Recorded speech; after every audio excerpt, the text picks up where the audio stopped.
And this is the great bowling ball keeper. Work in Wilshire Division, probation.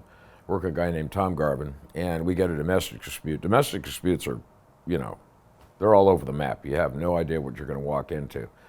And it's right off Adams Boulevard. And again, we're working mid-watch and early in the morning. And we get this domestic dispute, go up the second floor landing, knock on the door, come in, and there are these two elderly couple. They're probably, well, elderly by my standards. At the time, I'm like 24. Anyway, they're probably in their 40s. And this guy was huge. His wife was huge. And this is a big, big guy. The guy was like 6'6", probably weighed 400 pounds, massive.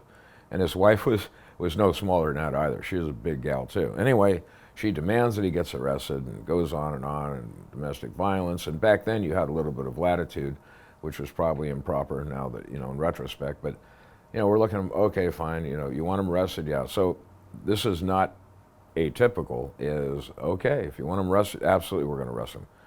So we get this guy, we hook him up. He's so big that we can't get one set of cuffs on, so we have to link two cuffs together.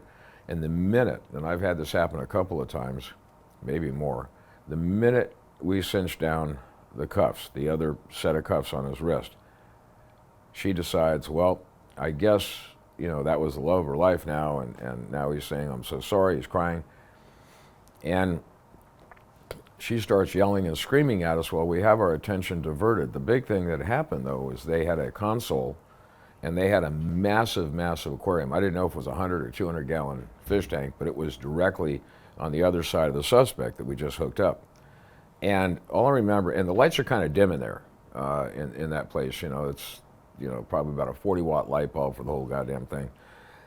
Next thing I know, a bowling ball sails past our head and smashes into the fish tank. And there are now water and there are fish everywhere. Now the guy's fighting us, she's fighting us, and she's a big gal. And we're flopping around with fish and the water and everything else, trying to control him, trying to control her at the same time.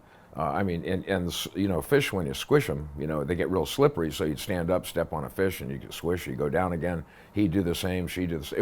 It was something out of like a Laurel and Hardy movie or something. It was absolutely hysterical. So we're fighting him, we're covered in water, you know, all squished fish all over us. And we finally get this guy hooked up, but we're not going to do anything with her. You know, well, we just want to get out of there at this point. So we take the guy, we're walking down the steps on the landing. This is a big gal.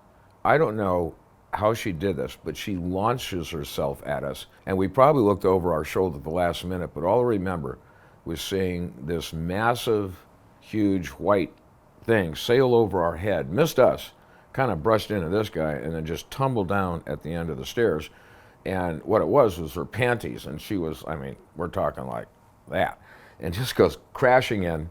Meanwhile, all the neighbors have heard this ruckus. This has taken, you know, a number of minutes, and there's the yelling and screaming and everything else. So as soon as we come outside, there are about 15 or 20 people that have surrounded the front door. And back then, in the black and whites, once you left your car, you had a Motorola radio. We used to call them brick radios. They were terrible because there were dead spots all over. Those things never worked, so I don't think we even had one with us. So in those days, in the 70s, when you left your patrol car, you're on your own. It's just you and your partner. There's no communication.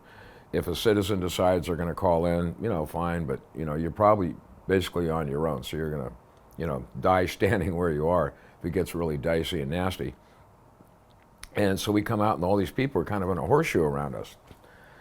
And we've got this guy, we all hooked up, we're all soaking wet, and we got this guy hooked up. I don't know what happened to her. I think she knocked herself out or something. But, you know, I remember, I never saw her after that.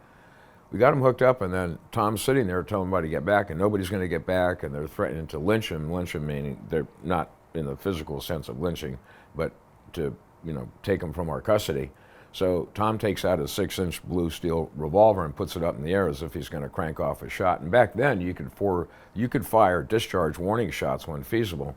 And I'm thinking to myself, oh boy, here we go. We're going to fire off he's going to crank off a warning shot, which I don't know, not really a great idea in the city.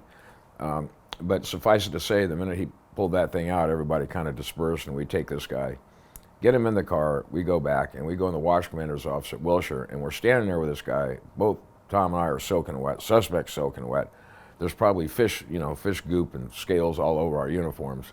But it was one of the funnier altercations I've had with a suspect and his wife. So You never know what you're going to get in a domestic violence dispute, and that was a great bowling ball caper.